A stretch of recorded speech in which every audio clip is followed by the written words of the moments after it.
अब देखने के बाद हेलो हेलो बच्चे, अब देखना एक बार, साउंड आ रही है? Yes sir. हाँ सर, एक बार साउंड देखना, साउंड नहीं आ रही। हाँ आ रहा है, अब आया। ठीक है ठीक है ठीक है, चलिए।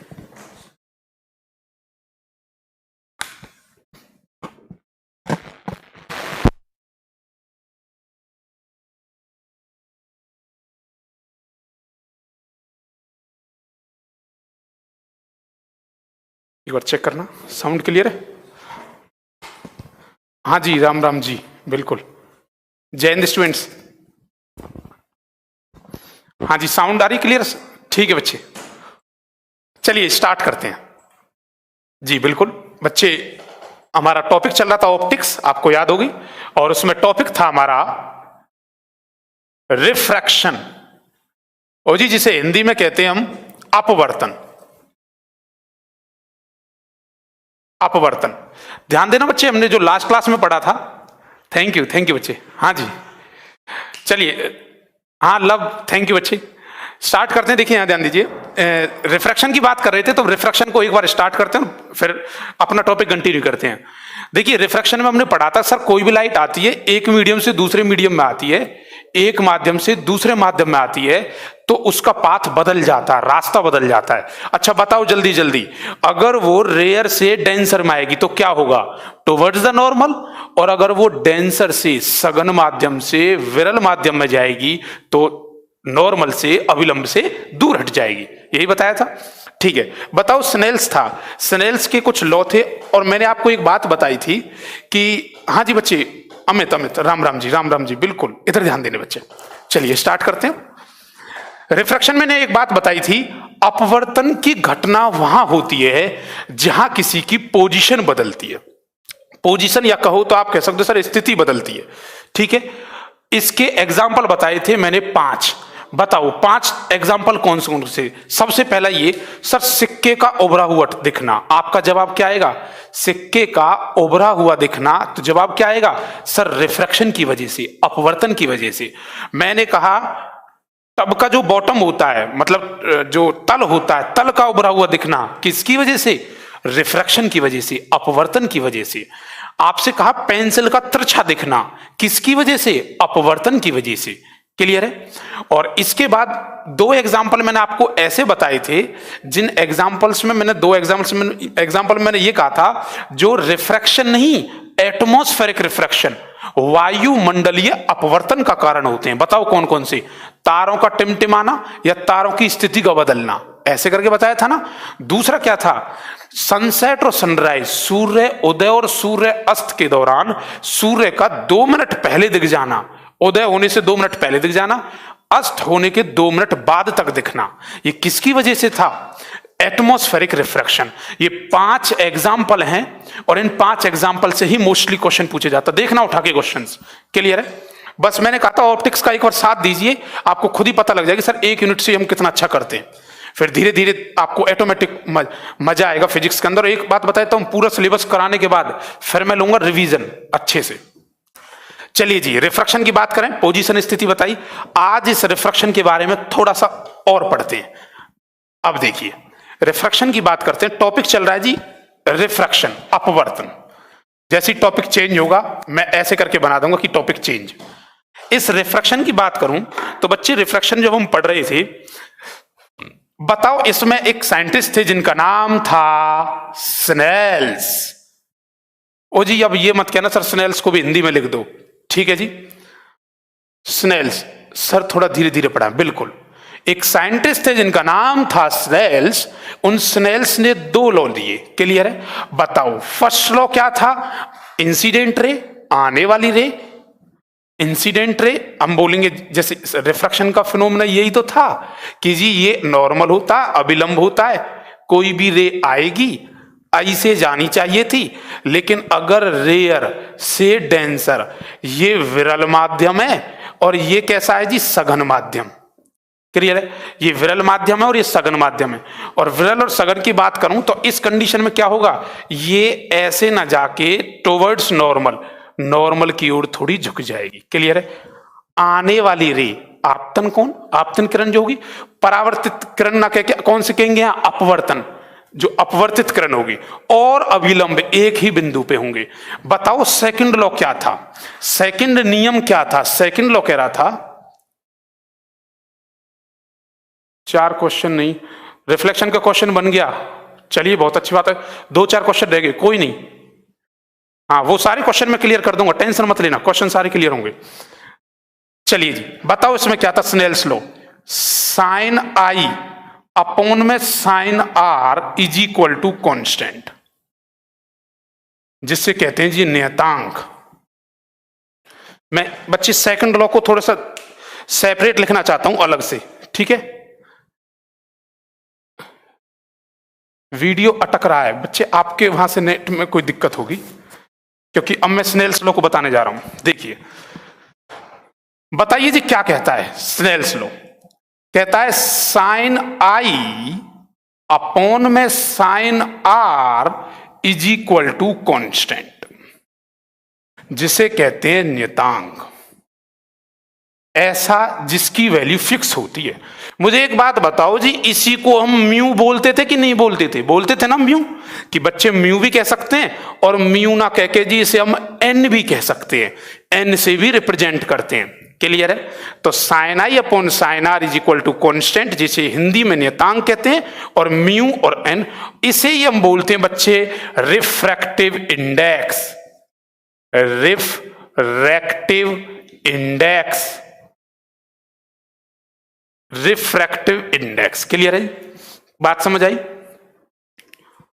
बच्चे? आज या कल में कोई दिक्कत नहीं, बस मैं नोट्स डाल दूंगा, उसकी टेंशन मत लीजिए। जब हम करा रहे थे बच्चे आपको इसमें रिफ्रैक्टिव इंडेक्स, जिसे हम अपवर्तनांक बोलेंगे हिंदी में, अपवर्तनांक। अब देखिए ये जो फॉर्मूला है n is equal to sine i upon sine r कहो। थोड़ी देर में जी क्वेश्चन पूछूंगा हम यहां से, ठीक है जी? बड़ा लिखिए बच्चे, लिख तो रहा हूं बड़ा थोड़ा थोड़ा।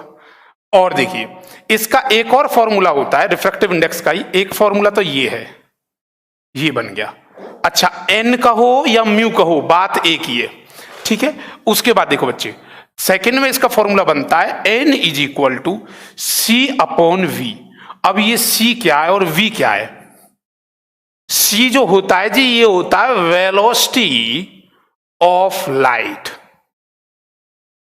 ठीक है?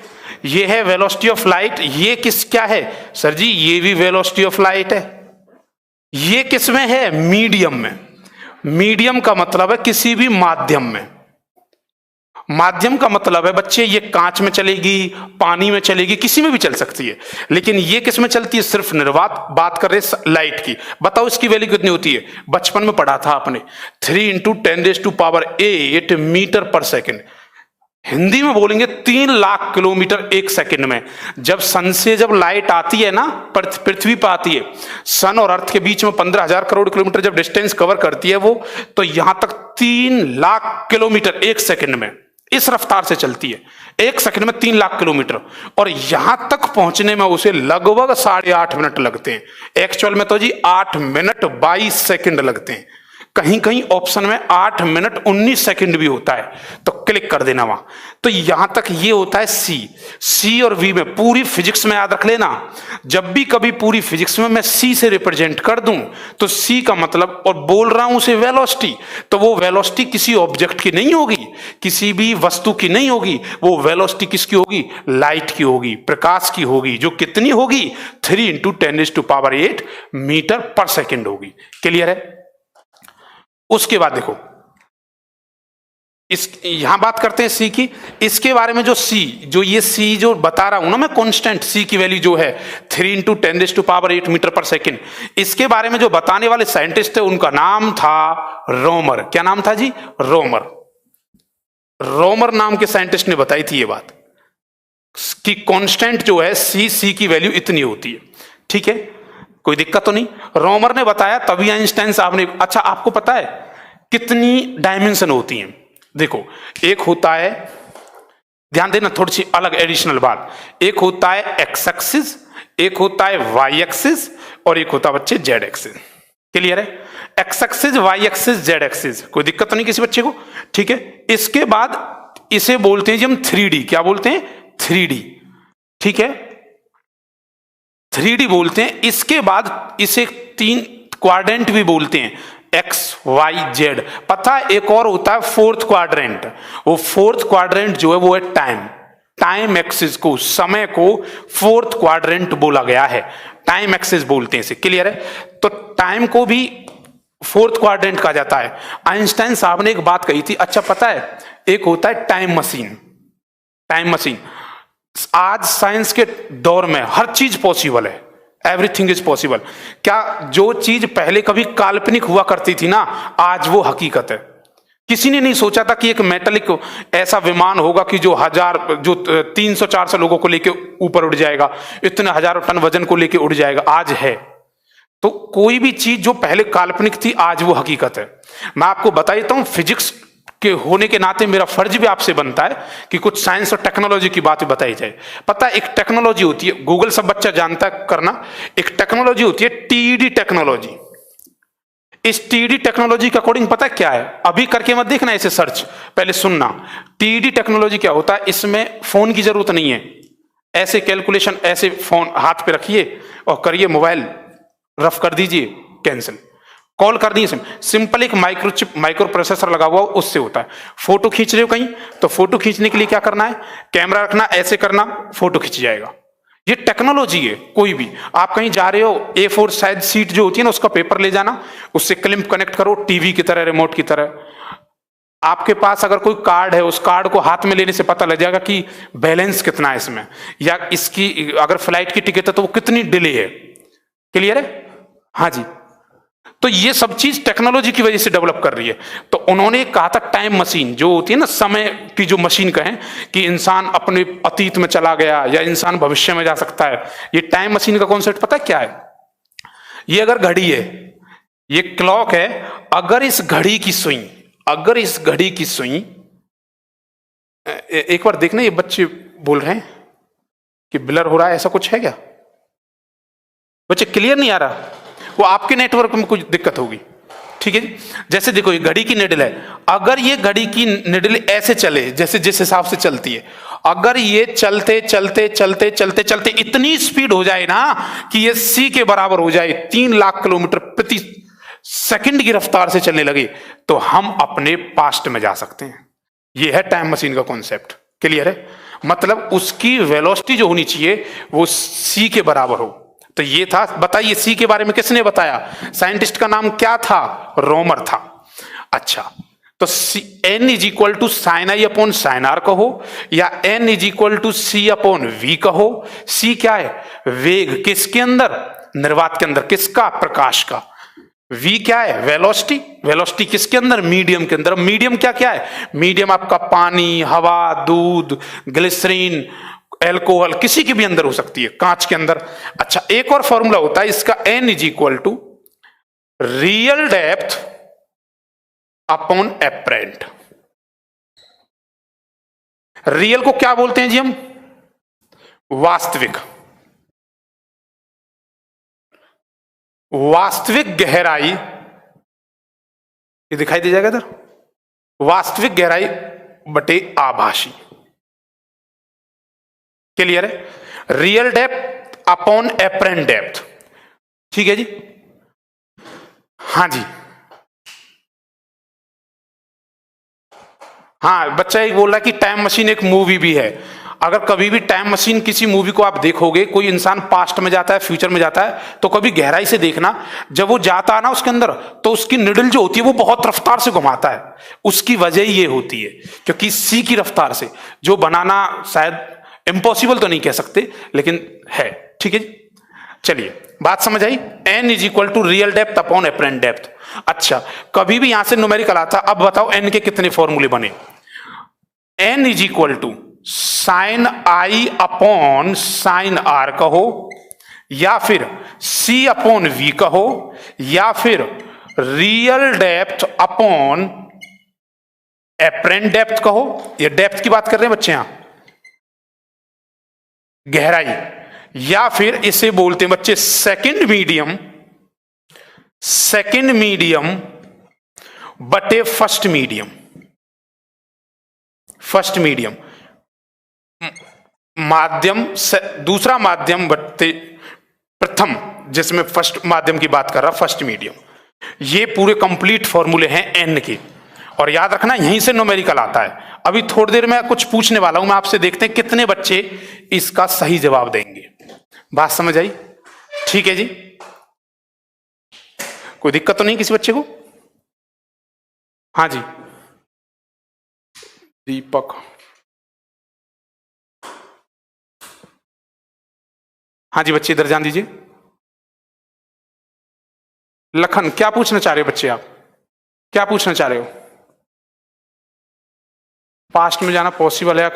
बच्चे वो चीज मैं आपको चाहता तो मैं अगर 11th और 12th लेता ना मैं, तो आपको बहुत डीप से बताता मेन चीज, क्योंकि मेरी एक खासियत होती है हर क्लास में मैं एक टेक्नोलॉजी की बातें बताऊं जो बच्चे को नहीं पता हो, और वो सर्च करे तो उसे देखे कि हाँ पता लगे कि हाँ और है ये चीज। और सबसे बड़ी बात है, इस टीडी टेक्नोलॉजी के बारे में बताने वाला जो लड़का है उसका नाम है प्रणव मिस्त्री, और इंडिया का लड़का है, और मात्र 22 साल की उसमें 22 साल की उम्र में उसने एक चमत्कार कर दिखाया।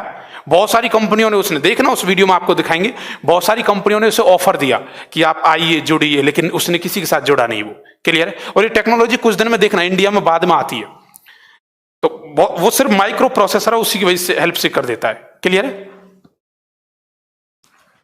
उसके बाद कहता है ये बोलो, ये साइन कन्वेंशन है। चलिए बच्चे टॉपिक के साथ मैंने कुछ था अलग से इसलिए बता दिया, ठीक है। बात करते हैं रिफ्रैक्टिव इंडेक्स, यहां ध्यान देना जी। रिफ्रैक्टिव इंडेक्स जिसे कहते हैं अपवर्तनांक। बताओ अपवर्तनांक का फॉर्मूला क्या होता है? Sine i upon sine r कहो, या फिर दूसरा फॉर्मूला सी अपॉन वी कहो, या फिर real depth upon apparent depth. इसका एग्जांपल दूं, जैसे मान के चलिए, अच्छा अपवर्तन के केस में, रिफ्रैक्शन के केस में क्या होता है सर, तल का जो होता है वो उभरा हुआ दिखता है ना, मान के चलिए वो है 4 फीट का और दिख तो मैं रहा 3 फीट का, तो रियल डेप्थ कितनी है, वास्तविक गहराई कितनी है, 4 फीट। दिख कितना रहा है, एपरेंट लग कितना रहा है दिखने में, 3 फीट। तो यहां 4 और 3 समझ आया क्या है? 4 तो सर है उसकी रियल, हकीकत में आप हाथ डालोगे लगेगा अरे गहराई तो कुछ ज्यादा है। बात समझ आई? तो उस डेप्थ की बात कर रहा है। जब भी न्यूमेरिकल आए तो कौन सी डेप्थ ऊपर लेनी है? रियल, वास्तविक गहराई ऊपर लेनी है, नीचे लेनी है एपरेंट। बात क्लियर है? ठीक है जी। उसके बाद जब भी रिफ्रैक्शन कभी भी हो तो रिफ्रैक्शन के बारे में एक बात याद रखना हमेशा, ठीक है। रिफ्रैक्शन के बारे में जब हम बात करें तो रिफ्रैक्शन में एक चीज याद रखना हमेशा, वो कहता है सेकंड मीडियम बट्टे फर्स्ट मीडियम। जब भी कभी स्नेल्स लॉ कहता है तो वो कहता है सेकंड मीडियम बट्टे फर्स्ट मीडियम। मैंने कहा कि कोई भी चीज हवा से पानी में जा रही है तो न्यूमेरिकल करने के दौरान हम क्या करेंगे? पानी बट्टे हवा। बात समझ आई? एक और कॉन्सेप्ट यहां इसे रिप्रेजेंट करने का मैंने लिख दिया n is equal to air और वाटर। ध्यान देना जी, ये जो A है इसे बोलते हैं बच्चे हम एयर, और W जो है उसे बोलते हैं हम वाटर, हवा और पानी। बताओ N क्या है? रिफ्रैक्टिव इंडेक्स है ना। क्लियर है? ये बच्चा बार बार बोल रहे हैं कि सर TD बताओ ये क्या। बच्चे थोड़ा बहुत जो था वो मैंने बता दिया, अब यहां ध्यान देना। क्लियर है? ज्ञान तो इतना, उस चीज के बारे में बहुत कुछ बताने लगूंगा, लेकिन जब मैं यहां बता रहा हूं तो इस पे ध्यान देना, ठीक है। धीरे धीरे बताता हूँ सारी चीज। अभी तो आप जुड़े हो मेरे साथ साथ, बहुत सारी चीजें अलग से बताऊंगा, नॉलेज की क्या है कैसे है, डिफेंस रिलेटेड बहुत सारी बातें बताऊंगा, ठीक है। ANW बोलो, ए क्या है बच्चे? एयर। W क्या है? वाटर, पानी। अब इसे बोलेंगे air with respect to water. Air का, हवा का किसके सापेक्ष में? किसके सापेक्ष में है? पानी के सापेक्ष में। बात समझ आई? इसे पढ़ने का तरीका बता रहा हूं। Air refractive index of air with respect to water, पानी के साथ। बात समझ आई? अच्छा, अगर आज ये ऐसे लिखा होता ANG, अब ये G क्या है? ग्लास। G क्या बच्चे? ग्लास। ग्लास मतलब कांच की बात कर रहा हूं। अब बताओ रिफ्रैक्टिव इंडेक्स, जिसे हिंदी में अपवर्तनांक कहते हैं। अपवर्तनांक हवा का किसके सापेक्ष में है, किसके रिलेटिव में है, गिलास के रिलेटिव में। तो आप बोलेंगे air with respect to water, air with respect to glass. बात समझ आई, कोई दिक्कत तो नहीं। अरे बच्चे टेंशन ले रहे हैं सर सिलेबस हो जाएगा 22 फरवरी तो बहुत दूर हो जाएगा सिलेबस, बड़े आराम से, टेंशन मत लो, मेरे अकॉर्डिंग चलते रहो, सिलेबस हो जाएगा, ठीक है। उससे पहले ही टारगेट रहेगा मुझे रिवीजन भी कराना है। Air with respect to glass हो गया, कोई दिक्कत नहीं। अब देखो यहां से ये जिस बच्चे को एक बार नोट करनी है कर सकता है, उसके बाद मैं बताता हूं इस। अच्छा, ये जो होता है बच्चे रिफ्रैक्टिव इंडेक्स, इसकी एक टेबल होती है, उस टेबल से पता लगती है भाई किसका रिफ्रैक्टिव इंडेक्स कितना है। एनडीए में कई बार और डिफेंस में कई बार, उसके बाद बहुत सारे कॉम्पिटिटिव एग्जाम में ये चीज रिपीट की गई कि what is the refractive index of diamond, हीरे का अपवर्तनांक कितना है। और हीरे का अपवर्तनांक सबसे ज्यादा होता है उस टेबल के अंदर, जो मैं टेबल आपको बताऊंगा अभी, 2.42, ठीक है। अच्छा 2.42, ना मीटर बोला ना सेंटीमीटर बोला, इसकी कोई यूनिट नहीं होती है, रिफ्रैक्टिव इंडेक्स की कोई यूनिट नहीं होती, नो यूनिट, इसकी कोई यूनिट नहीं होती, कोई इकाई नहीं होती इसकी। क्लियर है, कोई इकाई नहीं है जी, बात समझ आई। बनाना इस तरह से रफली फॉर्मेट बना के चलते रहना, कोई दिक्कत नहीं है, लेकिन नोट्स में प्रॉपर तरीके से लिखूंगा, ठीक है। क्या बच्चे हिंदी में ही बता रहा हूं मैं, इसकी कोई इकाई नहीं होती। अब इस पूरे फॉर्मेट के बाद इस अपवर्तनांक की जो सूची है, जो टेबल है, वो मैं यहां बनाने जा रहा हूं, उसे बना लेना हिंदी में, ठीक है जी। गिलास विद रेस्पेक्ट टू एयर होगा, हाँ तो कोई दिक्कत नहीं उसका कर। अच्छा एक ये ऐसे भी लिख सकते हैं बच्चे आप में से, A N G is equal to 1/GN/A, ऐसे भी लिखा जा सकता है, ये इसके रिवर्स फिनोमिना के अकॉर्डिंग होता है, ठीक है। बात समझ आई, हाँ जी। गिलास विद रेस्पेक्ट टू एयर होगा, ऐसे रीड करना, उसके अपोजिट में भी हो जाएगा, ठीक है। अभी जो मैं बताने जा रहा हूं उस टेबल पे ध्यान देना। जैसे मैं टेबल, इधर ये स्पेस दिखाई दे रहा है ना, हाँ, इस टेबल के बारे में बताते हैं बच्चे, टेबल पे ध्यान देना। जैसे लिखता हूं मैं, यहां लिखना रिफ्रैक्टिव इंडेक्स, जिसे बोलते हैं जी अपवर्तनांक। अपवर्तनांक दिखाई दे रहा है बच्चों को सबको, हाँ जी। अब बात करते हैं बच्चे इसमें, सबसे पहले बात करते हैं हम एयर की। एयर जिसे कहते हैं जी वायु, एयर की बात करें या हवा भी कह सकते हैं आप। हवा की बात करें तो इसमें होता है बच्चे 1.0003, ज्यादा छोटा तो नहीं है, दिखाई दे रहा है सबको नोट्स, हाँ बिल्कुल मिलेगा बच्चे। इसे हवा भी बोल देते हैं बच्चे, हवा। क्लियर है। अगला इसमें पूछ लेता है, नेक्स्ट पूछ लेता आपसे कि बताइए बर्फ का कितना है। बर्फ, आइस की बात कर रहा है। बर्फ का होता बच्चे आपका 1.31, नोट करते चलना साथ साथ, रफली जैसा भी है। उसके बाद बात करते हैं बच्चे हम वाटर की, जल की बात करते हैं, हिंदी इंग्लिश दोनों में लिखने की कोशिश करूंगा। जल की बात करते हैं हम, वाटर, और वाटर का होता बच्चे 1.33। अच्छा इसे ऐसे भी लिख सकते हैं जी हम 4/3, याद रखना ये बात, 4/3, हाँ जी। बड़ा बड़ा लिखिए बच्चे, ज्यादा बड़ा लिखूंगा तो फिर टेबल भी नहीं बन पाएगी, इतना तो शायद दिख जाएगा, ठीक है। 1 पॉइंट, मैं साथ साथ बोल भी रहा हूं, 1.33, ठीक है। उसके बाद 4/3 कैसे है, अगर आप 4 को डिवाइड करोगे 3 से तो इतना ही आएगा, और ये कहीं कहीं डायरेक्ट भी होता है, लिखा हुआ दिखाऊंगा ऐसे। नेक्स्ट लिखोगे आप, अगली बात करते हैं हम डी की। जैसे मान चलो हीरे के बारे में लिखते हैं, हीरा जिसे कहते हैं जी हम डायमंड, और डायमंड के लिए ये होता बच्चे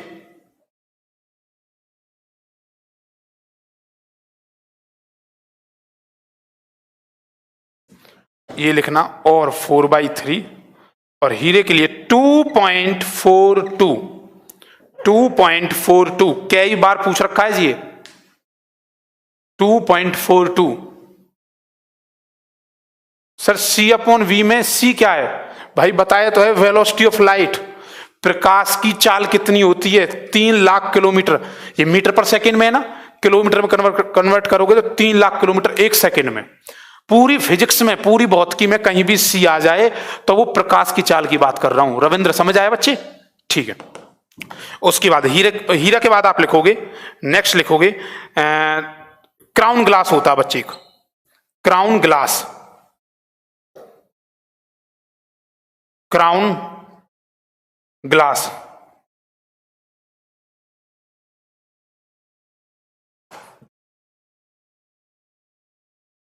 क्राउन ग्लास जिसे क्राउन कांच कहते हैं हम, और इसका बच्चे रिफ्रैक्टिव इंडेक्स आपका होता है 1.51, 1.51। एक दो और है बस। उसके बाद बात करें बच्चे हम एल्कोहल का होता है,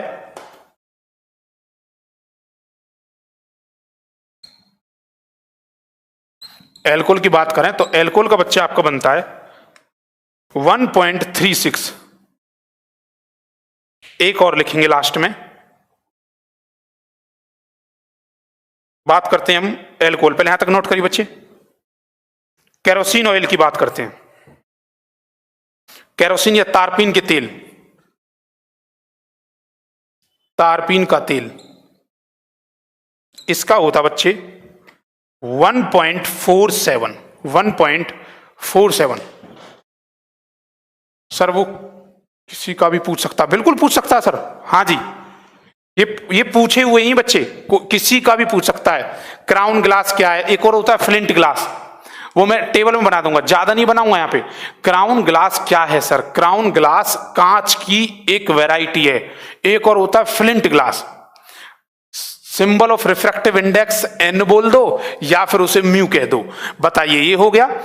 एक बार क्वेश्चन पूछ रखा था जी डिफेंस के अंदर, ये वाला पूछा था। अब सुनना ध्यान से, ये लिखने के बाद कहता है कि बताइए एयर का रिफ्रैक्टिव इंडेक्स कितना होगा, जबकि ऑप्शन थे आपके पास, ऑप्शन दे रखे थे कुछ इस तरह से 1.03, 1.003, 1.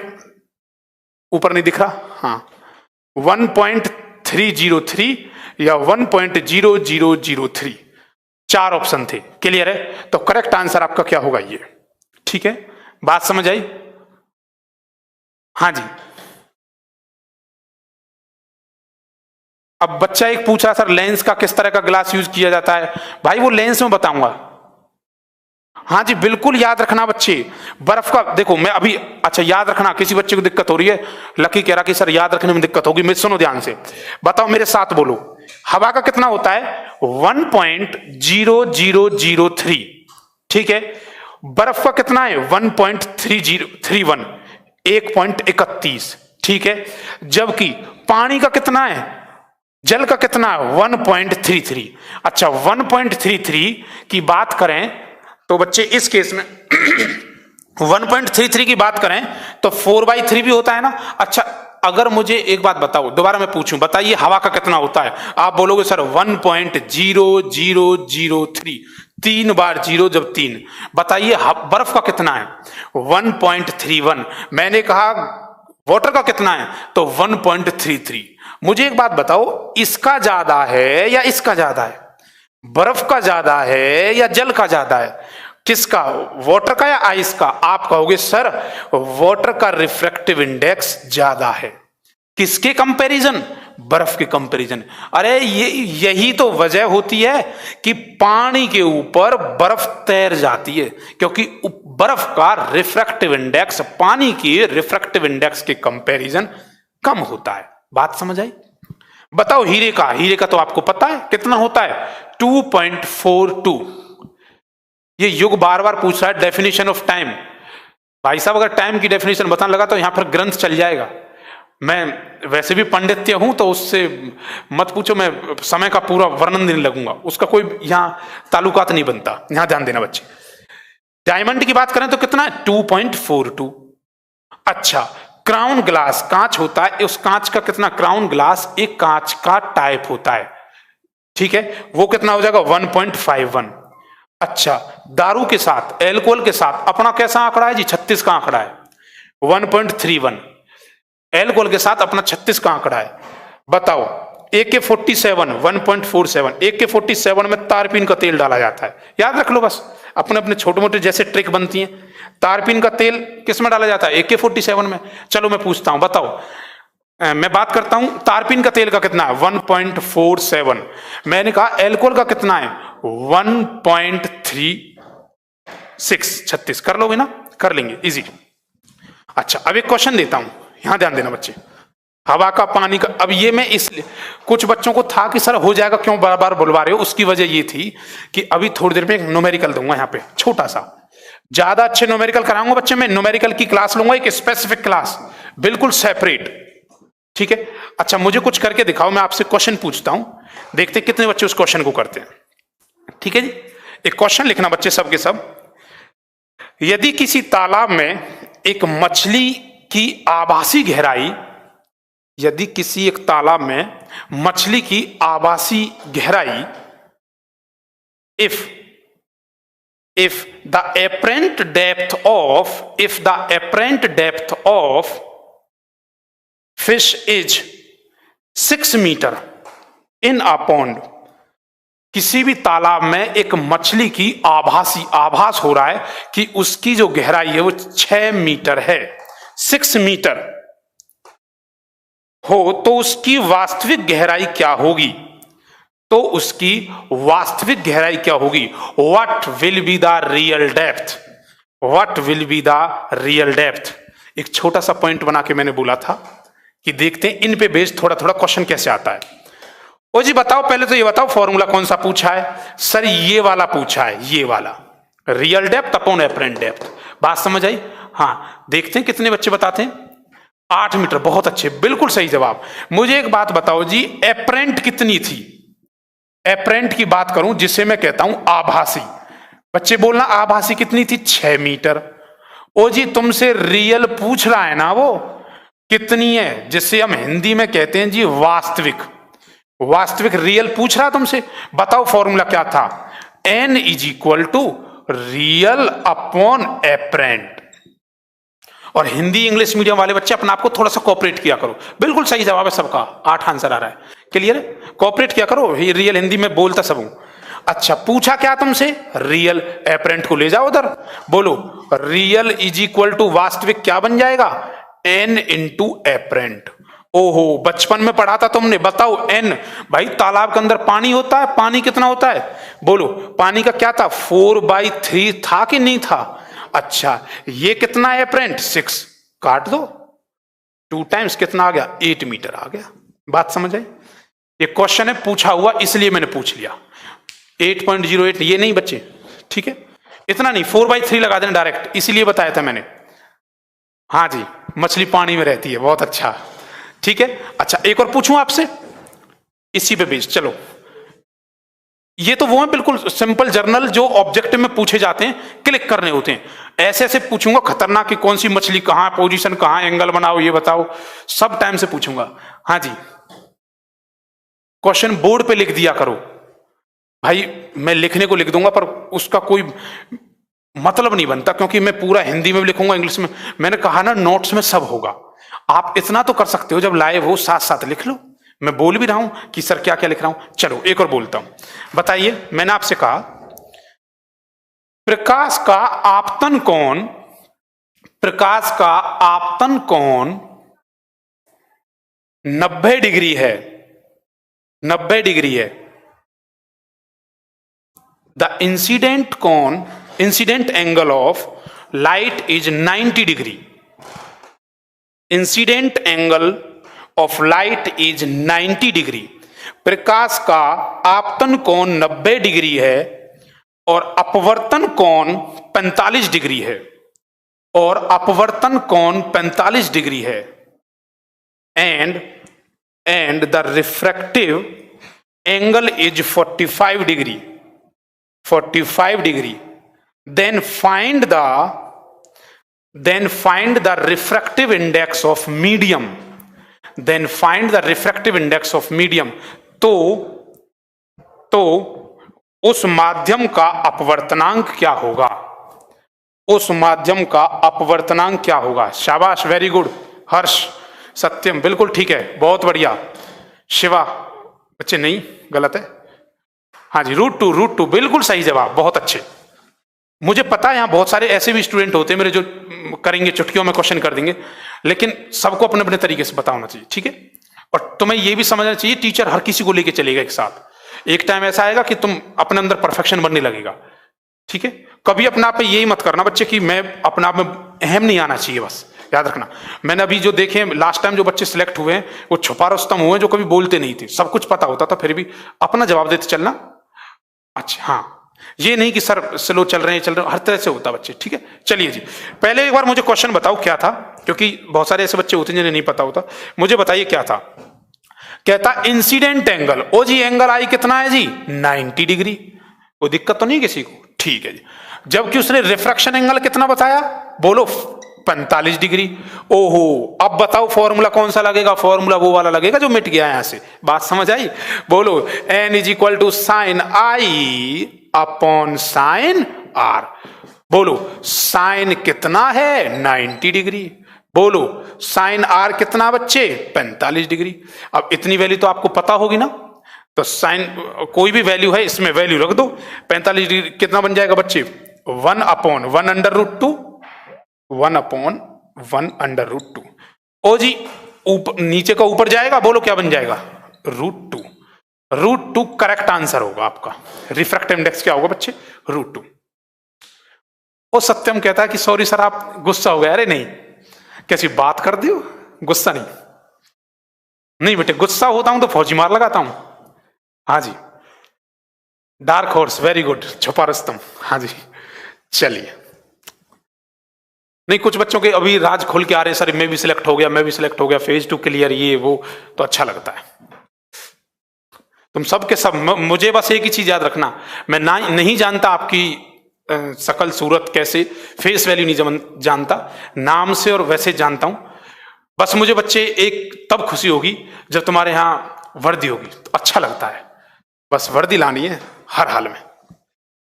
जितना लेट करोगे उतनी पेमेंट आपको लेट मिलेगी।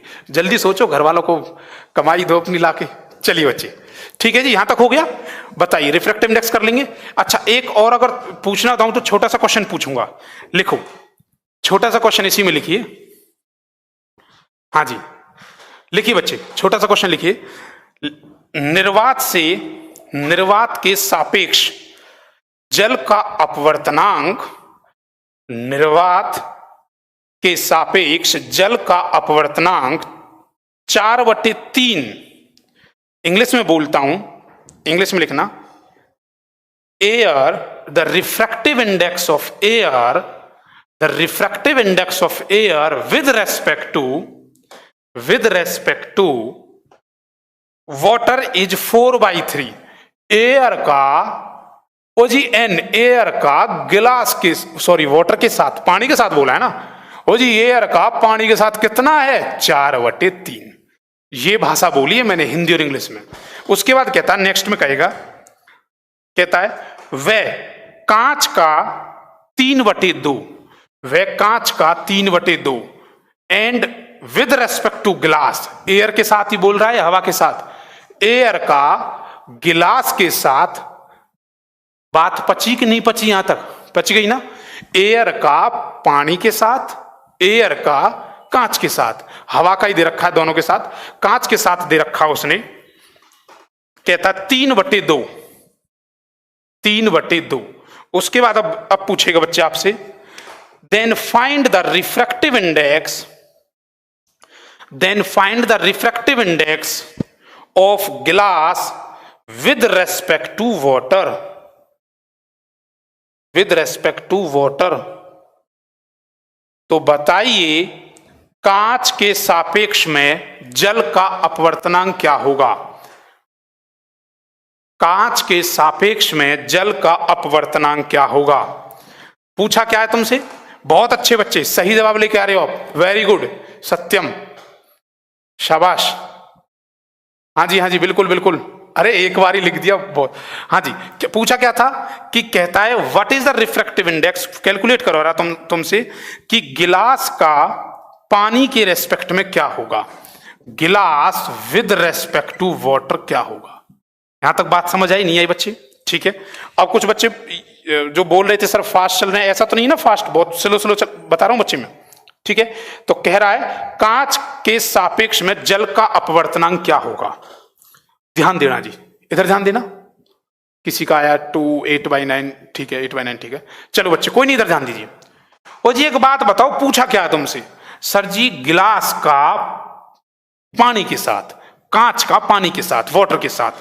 तो आप मुझे एक बात बताओ, अगर इतने बड़े समझदार आप हो तो एक फॉर्मूला बताया था, कुछ बच्चों को लग रहा था सर डायरेक्ट बताओ जल्दी से ये और वो, इसी फॉर्मूले पे जो मैंने बड़ा सा बंद किया है ना, सारे न्यूमेरिकल इसी पे होंगे। बताओ क्या कहता है स्नेल्स, बाबा स्नेल्स के अकॉर्डिंग क्या है, सेकंड मीडियम बटे फर्स्ट मीडियम। बात समझ आई? चलो बोलो। ओहो ये फर्स्ट मीडियम है ना। पहला माध्यम क्या है, पहला माध्यम होता है ये वाला, दूसरा माध्यम होता है ये वाला। बात पची कि नहीं पची? क्लियर है? तो बताओ first medium second medium, Snell's law क्या कहता है, सेकंड बटे फर्स्ट। तो क्या होगा, पानी बटे कांच, W/G। तो क्या बोलोगे आप, refractive index G and W is equal to होगा क्या, रिफ्रैक्टिव इंडेक्स ऑफ गिलास वाटर का, इसके साथ ANW अपॉन रिफ्रैक्टिव इंडेक्स, आप ऐसे भी लिख सकते हो रिफ्रैक्टिव इंडेक्स ऑफ गिलास। बात समझ आई? अच्छा ये किसके साथ है बच्चे, एयर के रेस्पेक्ट में जी, हो एयर से तो कोई मतलब नहीं, एयर तो कॉमन है दोनों में। बताओ ये कितना बच्चे, वाटर वाला कितना, 4/3। बोलो ये कितना है, ये वाला 3/2। उलट जाएगा, बोलो क्या बन जाएगा, 4/3। बोलो 2/3। बात समझ आई नहीं आई?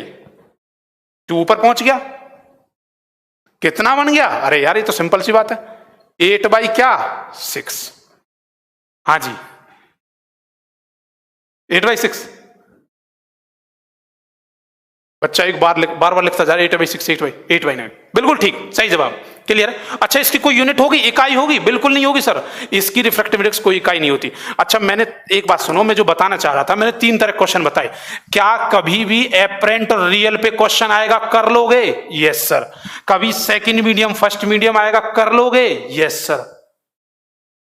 ठीक है, उसके बाद कहता है कभी भी, और बच्चे एक बात और सुन लेना, कुछ बच्चे इसका आंसर ये लाएंगे 3/2 और 4/3 ऐसे कर देंगे, यहां करके 3/2 इंटू 3/4, और याद रखना 3×3 9/8। सर जी ये ऑप्शन में दिखाई देगा तुम्हें वहां, और तुम तुरंत देखेंगे ओहो 9/8 है, आंसर आ जाएगा। नहीं, तुम्हें ये देखना है बाबा स्नेल्स ने ये कहा था सेकंड मीडियम बटे फर्स्ट मीडियम। बात समझ आई? ठीक है जी। और अब करेक्ट ये है, ये गलत है। चलिए ये था अपना रिफ्रैक्टिव इंडेक्स, और रिफ्रैक्शन यहां आके कंप्लीट होता है। अब बच्चे जो मैं बताने जा रहा हूं टॉपिक, वो मोस्ट इंपोर्टेंट टॉपिक है, और यहां से क्वेश्चन बनता ही बनता है। जब कभी कोई बच्चा कहता है तो मैं कहता हूं कि बच्चे एक बार थोड़ा सा इस टॉपिक को जरूर पढ़ के जाना पेपर में। ठीक है जी। अगला जो टॉपिक अब आप अपना आने वाला है वो है TIR, total internal reflection. TIR, total internal reflection, total internal reflection. ओ जी देखो हिंदी में से क्या बोलेंगे, ध्यान देना बच्चे। हाँ जी बाबा स्नेल्स, हम साइंटिस्ट को बाबा ही बोलते हैं, सिर्फ एक साइंटिस्ट को छोड़ के, वो है आइंस्टाइन साहब। आइंस्टाइन को हम साहब कहते हैं, बाकी सबको बाबा बोलते हैं। देखो जी, पूर्ण आंतरिक रिफ्लेक्शन का मतलब क्या था, परावर्तन, पूर्ण आंतरिक परावर्तन। बच्चे बार बार बोल रहा हूं, ध्यान से सुन लेना इसे। ठीक है, ठीक है जी, बात समझ आई? हाँ जी सर जी आंसर को कैसे बोलेंगे? सिंपल आंसर बोलना और कुछ नहीं बोलना। अब मैं टॉपिक आ गया जी TIR, total internal reflection. Total मतलब टोटल, पूर्ण, इंटरनल मतलब अंदर ही अंदर, आंतरिक, और रिफ्लेक्शन का मतलब परावर्तन। ठीक है जी। अच्छा अब ध्यान देना, लास्ट में एक क्वेश्चन आएगा, एक बच्चे कह रहा है नो यूनिट, अभिषेक कहता है इसकी कोई इकाई नहीं होती। लास्ट में क्वेश्चन आएगा, और पूछा हुआ क्वेश्चन है, पूरी फिजिक्स जब बता दूंगा, इनमें से कौन सा ऐसा है जिसकी इकाई नहीं होती, जबकि 3 ऑप्शन ऐसे होंगे जिनकी कोई इकाई नहीं होती। बताऊंगा आगे चल के, जैसे रिफ्रैक्टिव इंडेक्स की कोई इकाई नहीं होती है, उसके बाद आगे चल के मैं इलेक्ट्रोस्टैटिक होगा तो वहां बताऊंगा, इनकी कोई इकाई नहीं होती। ठीक है, सुनते चलना किसकी कोई इकाई नहीं है। No unit. अब बात करते हैं जी TIR। अब TIR पर डिस्कशन चलेगा। फिनोमिना समझना अच्छे से बताऊंगा, इस TIR से बाहर कोशिश करूंगा बोर्ड पे एक बार पूरा लाने की, इसके बाद कुछ नहीं होगा। सर पहले वाला क्वेश्चन समझ नहीं आया, कौन से वाला भाई? विवेक सिंपल था, सेकंड मीडियम बट्टे फर्स्ट मीडियम। एक बार देखना वीडियो को, समझ आ जाएगा। देखो पूर्ण आंतरिक परावर्तन ये क्या होता बच्चे? ये ऐसे होता है, एक होता है ऑप्टिकल फाइबर। देखो इसकी 2 कंडीशन होती हैं जी। कंडीशन TIR होने की कंडीशन कौन कौन सी है? कंडीशन इसकी 2 होती हैं, और दोनों कंडीशन ध्यान सुनना। पहली क्या है? पहली बात, ये हमेशा डेंसर मीडियम से रेयर मीडियम में होता है। एंगल I ज्यादा होता है एंगल C से। अब हिंदी मीडियम वाले सुन लो जी, ये हमेशा सघन माध्यम से विरल माध्यम में होगा। अब कुछ बच्चे पूछेंगे सर ये विरल माध्यम से सघन माध्यम में क्यों नहीं होता? क्यों नहीं होता इसका जवाब पता है? जब ये कॉन्सेप्ट समझ आ जाएगा ना, आपको खुद पता लग जाएगी कि सर क्यों नहीं होता, थोड़ी देर में पता लगेगी। ये डेंसर से कहां होता है जी? विरल में। आपको ये मत पूछना जी डेंसर रेयर क्या है, ये मैंने कल बताई थी अच्छे से। ठीक है जी। अमित, हाँ बच्चे, थैंक यू थैंक यू। ठीक है चलिए, एंगल I ज्यादा होता है एंगल C से। I का मतलब पता है क्या है? एंगल I का मतलब क्या बताओ? आपतन कोण, आने वाला आपतन कोण, वो जी ज्यादा होना चाहिए। C का मतलब है क्रिटिकल, क्रिटिकल एंगल। इसे हिंदी में बोलते हैं क्रांतिक कोण। ठीक है जी। एंगल I जो है वो ज्यादा होना चाहिए किससे? एंगल C से।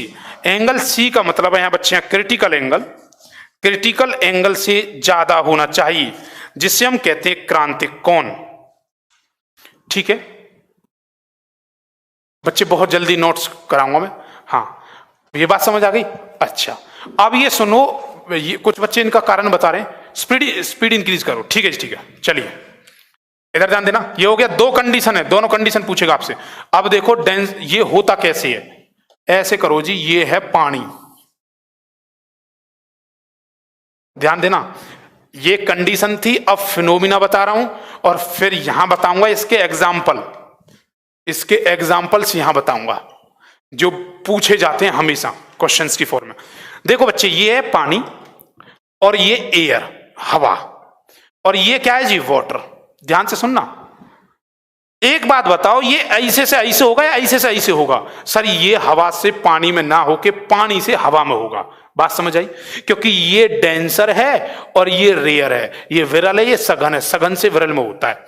ये कोई ऑब्जेक्ट है, इस ऑब्जेक्ट का ऐसे देखो, ध्यान देना बच्चे, इस ऑब्जेक्ट से सपोज दैट ये एंगल बना। ठीक है, हाँ जी, शुभम बच्चे कर रहे हैं, सुभाष इधर ध्यान देना। इसके बाद क्या है? ये इसका नॉर्मल है, जहां भी लाइट होती है वहां नॉर्मल डिजाइन हो जाता है। जब नॉर्मल डिजाइन हो जाता है तो ये एंगल है। अच्छा मुझे एक बात बताओ, जब भी कोई लाइट डेंसर से रेयर में जाती तो क्या होता है? डेंसर से रेयर में होती है तो क्या होता है? वो अपने नॉर्म, आपको बताया था, तो नॉर्मल जानी चाहिए थी ऐसे, ये ऐसे चली जाती है। ठीक है जी। फिर मैं इसका एंगल I बढ़ाता गया, नॉर्मल डैश डैश डैश, ये जानी चाहिए थी ऐसे, कैसे जाएगी? ऐसे। ये देखो डैश डैश डैश, ये जानी चाहिए थी ऐसे, कैसे जाएगी? ऐसे। ध्यान सुनना बच्चे, ऐसे करने पे डैश डैश डैश, ये नॉर्मल है। अब बताओ, ये ऐसे जानी चाहिए थी ना, लेकिन ये कैसे जाएगी? अब ये ऐसे जाएगी। थोड़ा सा नॉर्मल तरफ झुक जाएगी। लेकिन इस कंडीशन में ये जो एंगल बनाएगी वो एंगल होगा जी 90 डिग्री। कितना होगा? 90 डिग्री। ठीक है बच्चे, चल रहे हैं फास्ट, इससे फास्ट क्या चले, 90 डिग्री। ठीक है 90 डिग्री की बात करें तो ये 90 डिग्री का कोण बनेगा।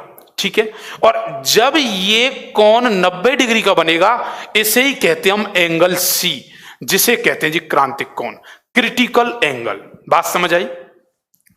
अच्छा, अब आप मेरे से कहोगे सर अगर आपने अब थोड़ा सा भी यहां इंक्रीज किया तो इस कंडीशन में ये ऐसे ना जाके वापस आ जाएगा। और ऐसा फिनोमिना, देखो यहां तो बराबर हो गया था ना इसके 90 डिग्री, लेकिन जब ये लौट के वापस आ जाएगा, अगर तुम यहां थोड़ा सा भी एंगल बढ़ाया तो इस कंडीशन में ये जिस वाटर में जा रहा था, पानी में जा रहा था, उसी माध्यम में वापस लौट जाएगा। और ऐसा फिनोमिना जिस माध्यम में वापस लौट जाए, ठीक है, उसको हम क्या कहते हैं जी? रिफ्लेक्शन कहते हैं, और जी परावर्तन कहते हैं, परावर्तन। बात समझ आई? तो ये अंदर ही अंदर पूरी तरह रिफ्लेक्शन हो गया। तो आपसे पूछेगा क्वेश्चन, सुनना, यहां तक कि आईएएस में पूछे हुए क्वेश्चन है बच्चे। ठीक है, उसके बाद क्या कहता है कि बच्चे इवनिंग में नहीं है मेरी क्लास, अभी है। ठीक है, क्रिटिकल एंगल बताऊंगा, फिर से बताऊंगा, कोई दिक्कत नहीं। रिफ्लेक्शन, ये कहता है टीआईआर।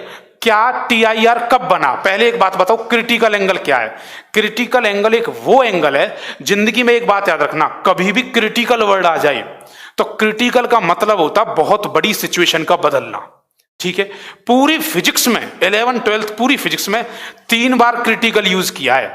3 बार क्रिटिकल कब यूज किया है? सबसे पहले यूज किया क्रिटिकल एंगल, यहां एक बार यूज करेगा क्रिटिकल टेम्परेचर, और एक बार वर्ड यूज करेगा क्रिटिकल वेलोसिटी। तो क्रिटिकल का मतलब होता है बहुत बड़ा बदलाव आना।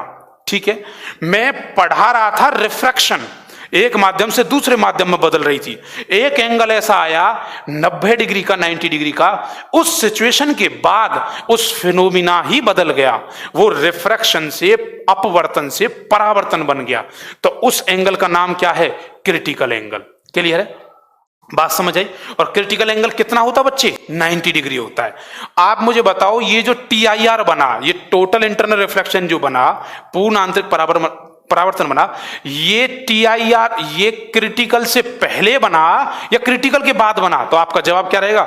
सर ये क्रिटिकल एंगल के बाद बना है। बात समझ आई? जब एंगल कितना था? 90 डिग्री। कोई दिक्कत तो नहीं? और इसका एक रिलेशन होता है mu is equal to 1/sin c। अच्छा, कभी म्यू पढ़ा था आपने? म्यू क्या था जी? Refractive index. और सी क्या है? Critical angle. इनका आपस में अपोजिट रिलेशन होता है। मुझे एक बात बताओ, रिफ्रैक्टिव इंडेक्स सबसे ज्यादा किसका होता है? अपवर्तनांक सबसे ज्यादा किसका होता है? हीरे का होता है ना। तो हीरे का रिफ्रैक्टिव इंडेक्स सबसे ज्यादा होता है, लेकिन हीरे का क्रिटिकल एंगल सबसे कम होता है, और वो होता है 24 डिग्री। 24 डिग्री पे। ठीक है जी, 24 डिग्री पे वो रोटेट कर जाता है। ठीक है, ये बताऊंगा, टेबल भी इसमें लिखवा दूंगा किस पे कितना होता है, टेबल में बताऊंगा। कोई दिक्कत तो नहीं? ठीक है जी, हाँ जी, एंगल सी 90 डिग्री। बताओ 90 से पहले बनेगा या 90 के बाद बनेगा टीआईआर? 90 के बाद बनेगा, उस 90 पे आके क्रिटिकल बन गया है। मैंने कहा क्रिटिकल मतलब बहुत बड़ा बदलाव। एक लाइन बोल रहा हूं, बच्चों को समझ में आ जाए तो ठीक है, नहीं तो इसे बहुत आगे चल के बहुत अच्छे से बताऊंगा। क्रिटिकल मतलब बहुत बड़ा चेंज। याद है क्रिटिकल टेम्परेचर आया करता था मैग्नेटिज्म के अंदर। ठीक है, ऐसा टेम्परेचर जिस टेम्परेचर पे स्ट्रांगली अट्रैक्शन जो करने वाली चुंबक जो पदार्थ थे उनको गर्म किया जाए और वो अपनी मैग्नेटिक प्रॉपर्टी को लूज कर दें, उस टेम्परेचर का नाम था क्रिटिकल टेम्परेचर। मतलब बहुत बड़ा बदलाव आ जाए। एक था critical velocity, stream line flow, कोई पानी प्यार से लाइन में फ्लो कर रहा है, उसकी इतनी वेलोसिटी बढ़ा दो कि वो टर्बुलेंट बन जाए। जिस वेलोसिटी पर उसकी वेलोसिटी बदल गई, ऐसे प्यार से फ्लो करने वाला टर्बुलेंट में बदल गया, उस वेलोसिटी को नोट किया, बड़ा बदलाव आया कि नहीं आया? तो इसी का नाम क्या है? Critical velocity. बात समझ आई? ठीक है जी, 24 ये बात समझ आ गई, रिफ्लेक्शन आ गई। अब सुनो, अब इनकी बात करते हैं। सबसे कम होता बच्चे, सबसे कम क्रिटिकल एंगल उसका होगा जिसका रिफ्रैक्टिव इंडेक्स सबसे ज्यादा होगा। जिसका रिफ्रैक्टिव इंडेक्स सबसे कम होगा, क्रिटिकल एंगल उसका सबसे ज्यादा होगा। टेबल आपके सामने पहले बना रखी थी। क्लियर है? ठीक है जी, अब बात करते हैं क्रिटिकल के एग्जाम्पल। इस एग्जाम्पल में बात करते हैं जी, मोस्ट इंपोर्टेंट एग्जाम्पल, बच्चे ध्यान देना।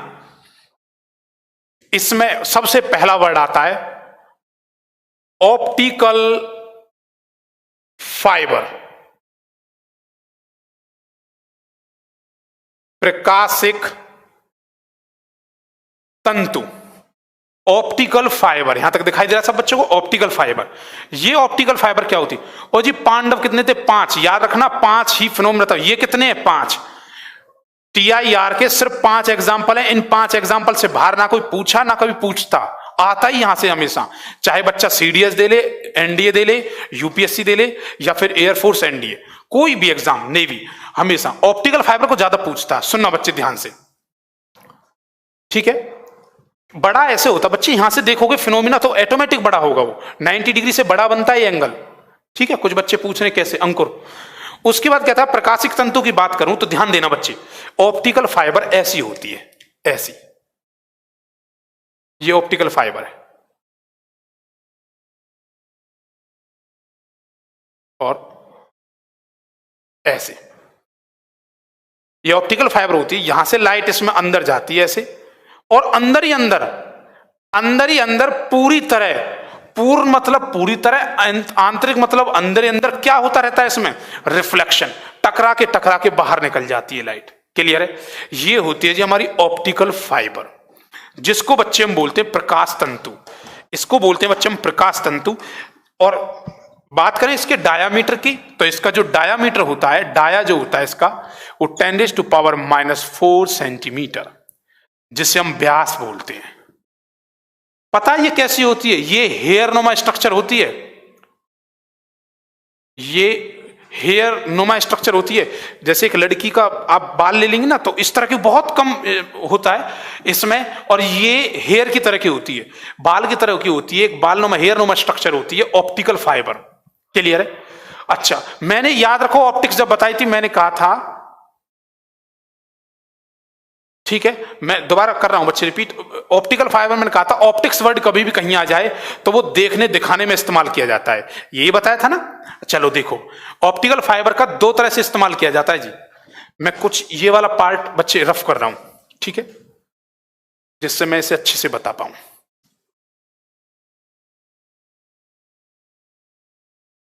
देखिए, इसका यूज जो किया जाता है वो यूज किया जाता है जी एंडोस्कोपी, एंडोस्कोपी। और जी हिंदी में भी एंडोस्कोपी है ये, ठीक है? एंडोस्कोपी क्या होता? पहले बच्चे क्या होता था, अच्छा ये पता क्या है, ऐसे करना, एक दीवार है, दीवार से कॉर्नर बना हुआ है ऐसे, और पाइप लगा के, क्या आप ऐसे देख सकते हो? नहीं देख सकते ना। लेकिन अगर ऑप्टिकल फाइबर है तो ऑप्टिकल फाइबर में से हम देख सकते हैं। क्लियर है? क्यों? क्योंकि इसके अंदर लाइट अंदर ही अंदर पूरी तरह रिफ्लेक्शन करती है। ये क्या होता है, पहले जब डॉक्टर जब यूज करते थे, जो लेजर ऑपरेशंस वगैरह होते हैं, तो पहले डॉक्टर के भाई, हाँ भाई यहाँ दर्द है, डॉक्टर ने चीट फाड़ कर दिया, ओहो भाई मिस्टेक, सॉरी सर, वो यहाँ था। तो ऑप्टिकल फाइबर क्या होता है, हेयर नोमा स्ट्रक्चर होती है, वो अंदर जाती है, उसे ले जाके डॉक्टर इजीली देख लेता है। तो उस प्रोसेस की जो जांच करता है, वो अंदर ले जाके पेट के अंदर ऐसे देखता है, उसका नाम होता है एंडोस्कोपी। तो ऑप्टिकल फाइबर का इस्तेमाल कहां किया जाता है जी? एंडोस्कोपी में। क्लियर है? क्या यूज होता है ऑप्टिकल फाइबर का? अनूप जी बता रहे हैं, ठीक है जी। एक एंडोस्कोपी में इसका यूज किया जाता है, दूसरा इसका यूज किया जाता है जी कम्युनिकेशन में। कम्युनिकेशन, संचार, delta Charlie Charlie alpha, over and out, message pass over, जो कम्युनिकेशन किया जा रहा है, वो जो कम्युनिकेशन किया जाता है, कम्युनिकेशन में इसका यूज किया जाता है। अच्छा, पता ये कैसी होती है? थोड़ी सी आपको इमेजिन करा देता हूं। एक वायर होता है जो घरों में जर्नल हम यूज करते हैं, उसको हम ऐसे मुंह से छील दिया, उसके अंदर बहुत छोटे छोटे छोटे छोटे छोटे वायर होते हैं ना। तो एक छोटे से वायर को ले लो, वो ऑप्टिकल फाइबर ऐसी होती है। कुछ बच्चों ने हो सकता देखा हो, नहीं देखा हो, टेलीफोन बूथ जो होता था पहले, जो ऐसे लैंडलाइन कनेक्शन करते थे, तो उसमें क्या होता था, बहुत छोटे छोटे छोटे छोटे वायर होते थे, वो कम्युनिकेशन में यूज किए जाते थे। उन्हें हकीकत में हम ऑप्टिकल फाइबर कहते हैं, कम्युनिकेशन में यूज किया जाता है। तो ऑप्टिकल फाइबर 2 जगह यूज किया जाता है जी। कहां? एक एंडोस्कोपी में, और दूसरा कहां? कम्युनिकेशन में। बात समझ आई? चलिए दूसरी बात करते हैं बच्चे हम, नेक्स्ट इसमें कहते हैं आप चाहें तो मैं बता सकता हूं, नरेंद्र कपाली। ये व्यक्ति था जी जिसने ऑप्टिकल फाइबर के बारे में बताया था। ये व्यक्ति था कपानी सॉरी, नरेंद्र कपानी। ये एक्स्ट्रा नॉलेज और कुछ नहीं है। चलिए अब क्या हुआ, टीआईआर की बात करें तो पहला एग्जांपल मोस्ट इंपोर्टेंट, इसका यूज किया जाता है ऑप्टिकल फाइबर में। ठीक है जी, कोई दिक्कत तो नहीं, कम्युनिकेशन में इसका यूज किया जाता है। दूसरा इसका इस्तेमाल करें तो बच्चे दूसरा क्या करता है, diamond, sparking of diamond, sparking of diamond, हीरे का चमकना, हीरे का चमकना, इसका इस्तेमाल किया जाता है हीरे के चमकने में। हीरा क्यों चमकता है, क्योंकि डायमंड के अंदर जब लाइट जाती है तो अंदर ही अंदर उसमें रिफ्लेक्शन होता है और हीरा चमकता है। क्लियर है, ठीक है। तीसरा इसका यूज किया जाता है बच्चे मिराज फॉर्मेशन, मरीचिका,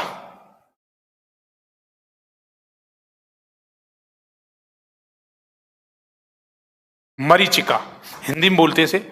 और एक होता है जी लूमिंग, लूमिंग, इसे मृग तृष्णा भी बोल देते हैं बच्चे। मरीचिका, ये भी मरीचिका ही होता है, लेकिन ये होता है हॉट के केस में और ये होता है कोल्ड जगह पे। बताता हूं, दोनों को एक्सप्लेन करता हूं।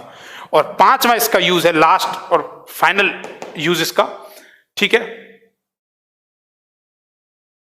नहीं बच्चे, डायमीटर उतना ही रखते हैं पंकज, ये फिर डायमीटर बजाने पे इसके फंक्शंस काम नहीं करते, रिफ्रैक्शन पूरी तरह नहीं हो पाता इसमें।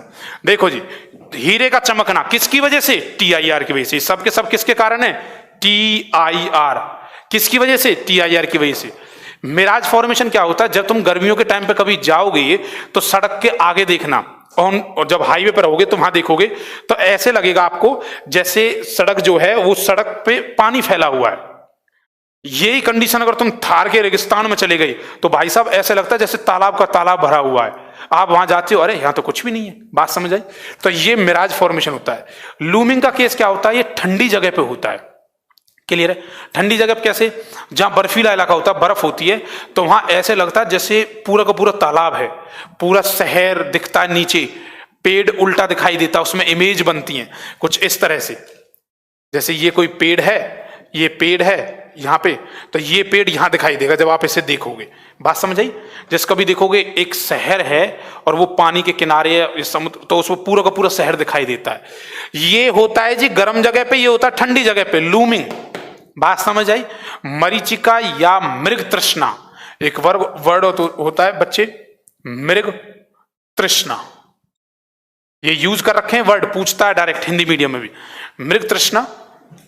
उसके बाद बच्चे बात करते हैं, और एक होता है गिलास पीसेस, टूटे हुए कांच के टुकड़े। कैसे, जैसे कुछ कांच के छोटे छोटे टुकड़े। अच्छा देखो, कभी जब एक्सीडेंटल केस होता है, ठीक है, हाँ बच्चे बिल्कुल सही कह रहा है बच्चा, टीवी की जो होती है उसे भी ऑप्टिकल फाइबर यूज करते हैं। ठीक है, जब हम बात करते हैं बच्चे कांच के और मोबाइल, वो जो आपका लैंडलाइन कनेक्शन होता है उसकी भी यही होता है, कम्युनिकेशन में जो यूज किया जाता है ऑप्टिकल फाइबर। कांच के टुकड़े क्या है, जब कभी एक्सीडेंटल केस हो जाता है तो तुमने देखा आगे का जो कांच होता है वो छोटे छोटे छोटे छोटे मिश्री के पीस की तरह टूट जाता है, और जब उस पर लाइट पड़ेगी तो वो चमकेगा। तो उसमें चमक आ रही है, किसकी वजह से, टीआईआर की वजह से, क्योंकि उनके अंदर लाइट जब चली जाती है तो अंदर ही अंदर रिफ्लेक्शन होता है। बात समझ आई, कोई दिक्कत तो नहीं है जी। ठीक है, वीडियो अटक रही है, हो सकता है आपके बच्ची इधर इश्यू हो इस चीज का। चलिए बताओ, 5 के 5 एग्जाम्पल बताइए, 5 एग्जाम्पल कौन से थे। ठीक है, हाँ जी बिल्कुल, राजस्थान में है ऐसा। देखिए बच्चे 5 एग्जाम्पल। क्या आपको टीआईआर पता है, टोटल इंटरनल रिफ्लेक्शन होता है। क्या टीआईआर की 2 कंडीशन पता है, पहला सर डेंसर से रेयर में होता है, रेयर से डेंसर में नहीं हो सकता। अब कुछ बच्चे सुन रहे होंगे, सुनना ध्यान से, सर आप कह रहे थे वो जवाब कैसे, पता है जब आप इसे रेयर से डेंसर में करते ना, तो वो तो नॉर्मल से दूर हटती जा रही थी, और इस कंडीशन में वो नॉर्मल के पास आती जाएगी, तो एक कंडीशन आएगी वो नॉर्मल पे ही आ जाएगी, और नॉर्मल से आगे फिर इमेज बन नहीं सकती। बात समझ आई नहीं है? तो ये कंडीशन एंगल आई एंगल सी से ज्यादा होगा, ये बन ही नहीं सकता। इस कंडीशन में क्रिटिकल एंगल ही नहीं बनेगा। तो हमेशा ये कहां से कहां होता है? डेंसर से रेयर में होता है, क्योंकि डेंसर से रेयर में वो नॉर्मल से दूर हटती जाएगी, हटती जाएगी, हटती जाएगी। बात समझ आई? ठीक है। उसके बाद बोलो, मैंने आपको बताए 5 एग्जांपल, दोबारा से एक्सप्लेन करता हूं, बताओ 5 एग्जांपल कौन से? पहला optical fibre. Sir optical fibre most important है, ये भी 2 तरह से यूज किया जाता है, एक एंडोस्कोपी बताया था ऐसे, एक एंडोस्कोपी, और दूसरा इस्तेमाल किसका कहां था बच्चे? कम्युनिकेशन में, हम कम्युनिकेशन में यूज करते हैं। ठीक है जी। बताओ, एक हो गया मिराज फॉर्मेशन, एक हो गया लूमिंग, और एक हो गया टूटे हुए कांच के टुकड़ों का चमकना और हीरे का चमकना। किसकी वजह से? TIR। जब जब क्वेश्चन आया वो यहां से आया है। क्लियर है? अगर किसी बच्चे ने एनडीए का पेपर दिया हो इस बार डिफेंस के लिए, क्लियर है? कोई भी बच्चा एक तो ये सोच के ना चले यार एयरफोर्स के लिए कर रहा हूं तो एयरफोर्स नहीं, लेवल बढ़ा के लेना, कंपटीशन बहुत ज्यादा है। मैं बार बार बोल रहा हूं, मैं बिल्कुल ऐसा नहीं कि नहीं, लेवल अच्छा लेके चलना है, लो टू हाई। क्लियर है? न्यूमेरिकल मैंने जैसे देखो 3 न्यूमेरिकल बताए, सिंपल सिंपल जो आए हुए हैं, बेसिक पूछता है, लेकिन कोर न्यूमेरिकल्स में मैं नीट लेवल तक भी पहुंच जाऊंगा, अच्छे लेवल तक, इसलिए मैं न्यूमेरिकल क्लास बिल्कुल अलग रखूंगा। ठीक है बच्चे? हाँ जी।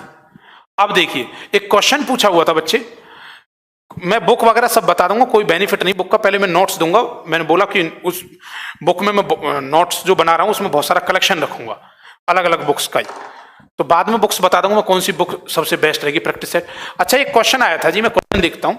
एक क्वेश्चन आया था उसके अंदर, एनडीए के अंदर, और वो क्वेश्चन एक आया था लेंस से, मैंने बोला था ऑप्टिक्स से क्वेश्चन आता ही आता है। एक क्वेश्चन आया था बच्चे लेंस से, और एक क्वेश्चन आया था यहां से, इन इफेक्ट से। अब देखिए, वो एक बार क्वेश्चन बताता हूं मैं, पहले जिस बच्चे को नोट करना तो वो नोट कर सकता है हाथ, और सुन के जवाब देना आराम से।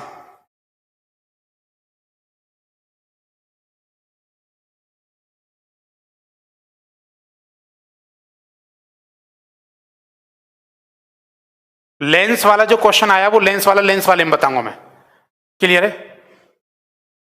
चलिए, एक क्वेश्चन बोल रहा हूं, ध्यान से सुनना जी। क्वेश्चन थोड़ा सा घुमा दिया, ऐसे ना करके ऐसे कान को पकड़ा पीछे से।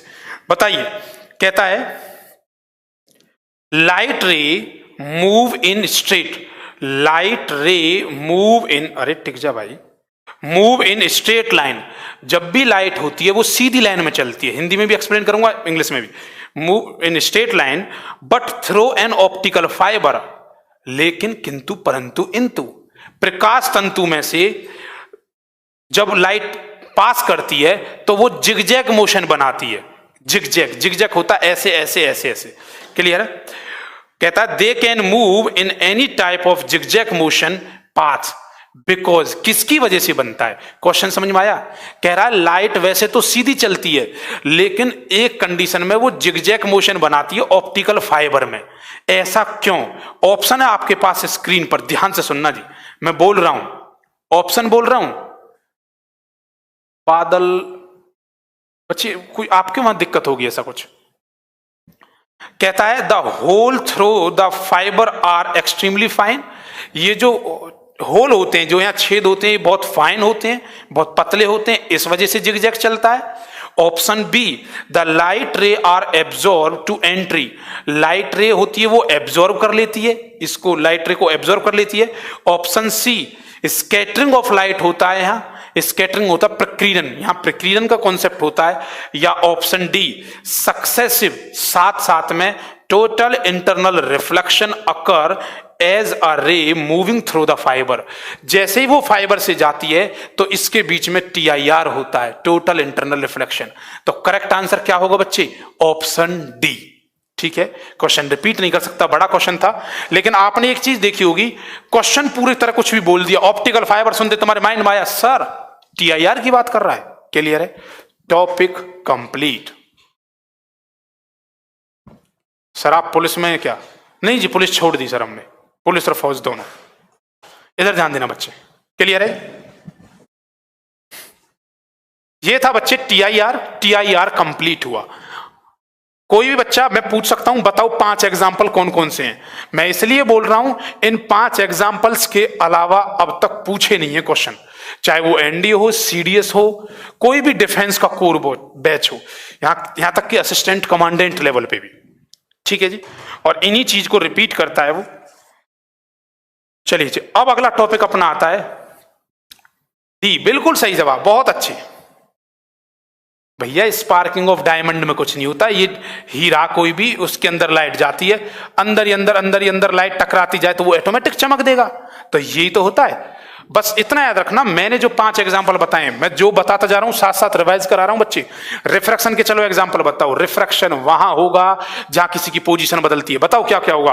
पहला, टब का उभरा हुआ दिखना, सिक्के का उभरा हुआ दिखना, पेंसिल का तिरछा दिखना, सनसेट और सनराइज के दौरान सन का 2 मिनट पहले और 2 मिनट अस्त के बाद में दिखना, ये एटमॉस्फेरिक रिफ्रैक्शन है। और तीसरा और लास्ट वाला मैंने बताया था तारों का टिमटिमाना। बताओ टीआईआर के 5 एग्जाम्पल कौन कौन से हैं। कभी भी ये नहीं पूछेगा इसका एग्जाम्पल क्या है, एग्जाम्पल देके पूछेगा ये किसकी वजह से है। ठीक है, इस बार क्वेश्चन एनडीए में कैसे घुमाया ये तुम्हें समझ में आ गया होगा। कैसे बोला था क्रिटिकल, ये वो फिनोमिना बता रहा था और कह रहा था बताओ ये किसका फिनोमिना है। ठीक है जी, अब बात करते हैं बच्चे हम, ध्यान देना, स्कैटरिंग की।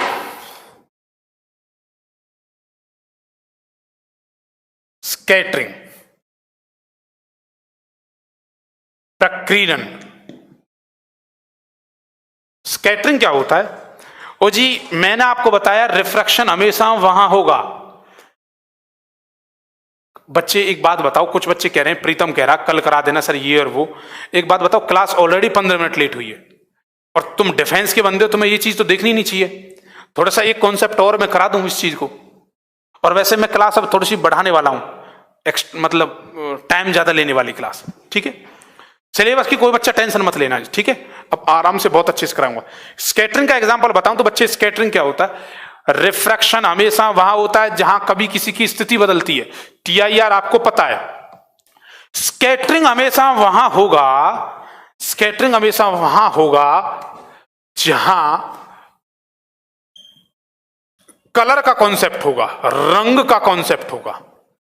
याद रखना ये बात। और स्कैटरिंग का मतलब होता है बच्चे फैलना। जब लाइट फैलती है तो उसे हमें स्कैटर्ड बोलते हैं, स्कैटरिंग कहते हैं। बात समझ आई? लाइट जब फैलती है तो उसे हम स्कैटरिंग कहते हैं, स्कैटरिंग ऑफ लाइट कहते हैं उसे। ठीक है, स्कैटरिंग का कॉन्सेप्ट हमेशा वहां होगा जहां कलर का कॉन्सेप्ट होगा। सुनना ध्यान से इसके एग्जाम्पल बता रहा हूं जी। कहता है आसमान का नीला दिखना, स्काई ब्लू।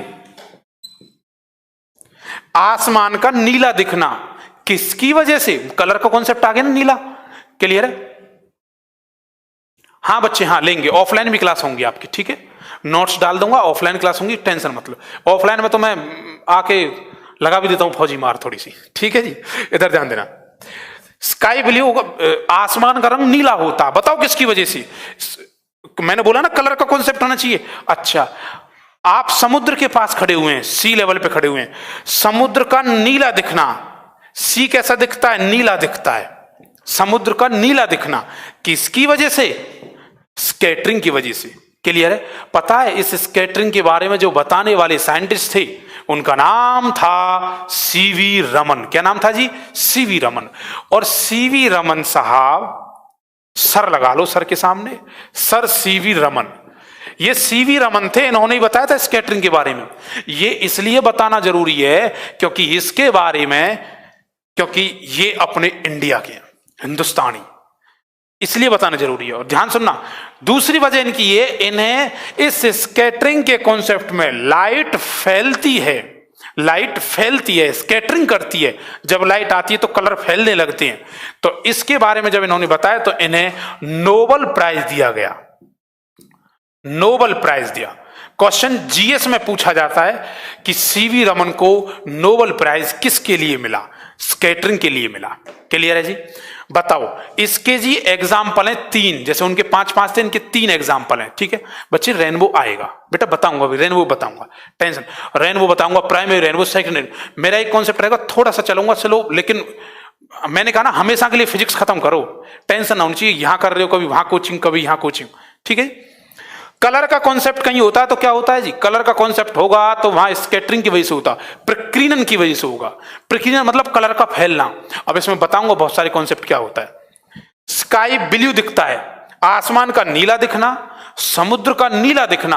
अब बताओ, सुनना क्वेश्चन क्या बोल रहा हूं। सनसेट और सनराइज, जब सूर्य उदय होता है और सूर्य अस्त होता है, उस दौरान सूर्य का लाल दिखना। क्लियर है। Sunset and sunrise, sunset Tyndall effect, बच्चे बिल्कुल सही कह रहे हो आप शिवम, हाँ। सनसेट एंड सनराइज, क्लियर है। रेडिश दिखाई देता है, लाल दिखाई देता है सूर्य उदय होता है और सूर्य अस्त होता है, 2-2 मिनट का डिले दिखाई देता है, पोजीशन बदल रही है। ये तो एग्जांपल है रिफ्रैक्शन, ना कि एटमॉस्फेरिक रिफ्रैक्शन। ये अच्छा लगेगा, रिफ्रैक्शन ना कह के क्या बोलोगे, एटमॉस्फेरिक रिफ्रैक्शन, वायुमंडलीय अपवर्तन। लेकिन सनसेट और सनराइज के दौरान सूर्य लाल दिखाई देता है, कलर का कॉन्सेप्ट आ गया, रेड दिखाई देता है। तो इस पे किस पे क्लिक करके आओगे आप, स्कैटरिंग की वजह से। और देखना उठा के क्वेश्चन ऐसे ही होता है। क्लियर है, बात समझ आई। तो यहां से क्वेश्चन आता है, इनके 3 एग्जांपल बताओ, स्कैटरिंग का एग्जांपल क्या है। स्कैटरिंग का एग्जांपल बच्चे ये वो क्वेश्चन है जो मोस्टली रिपीटेड क्वेश्चन है। रिफ्रैक्शन में एक कॉन्सेप्ट और है, वो कॉन्सेप्ट में रेड पेन से लिख रहा हूं, ध्यान देना नहीं। एक वर्ड होता है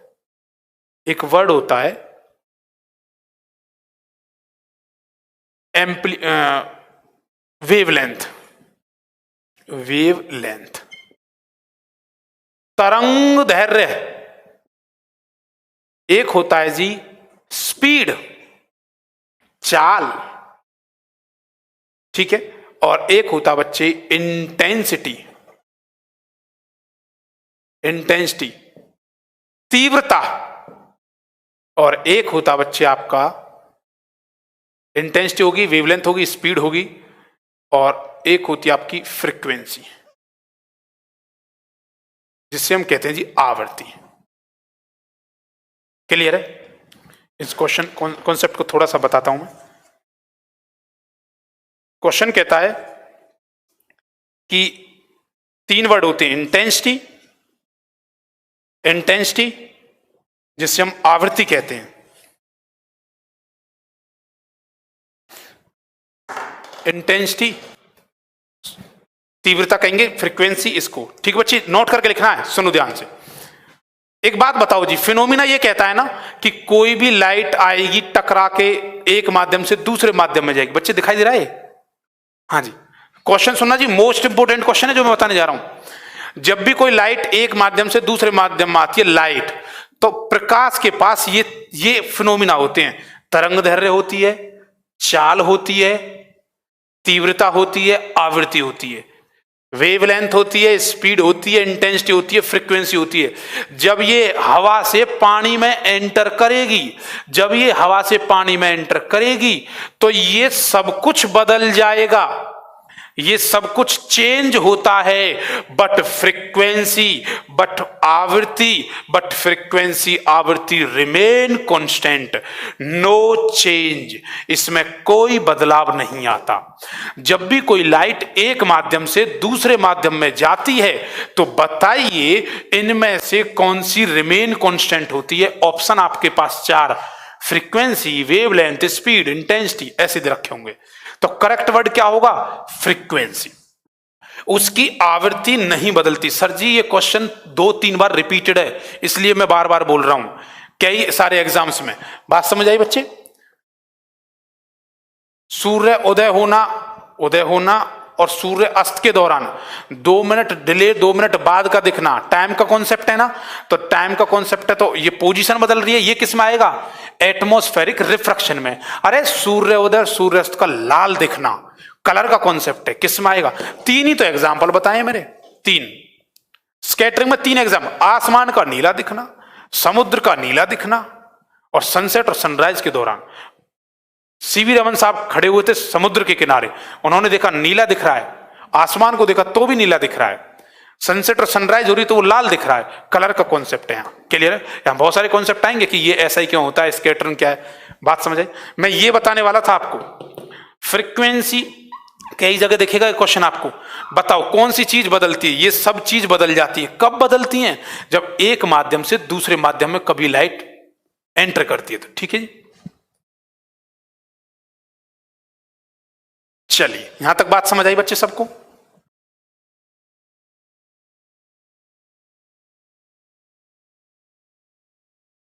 अब देखिए एक बार मैं आपको यह बता देता हूं नेक्स्ट क्लास में क्या होगा।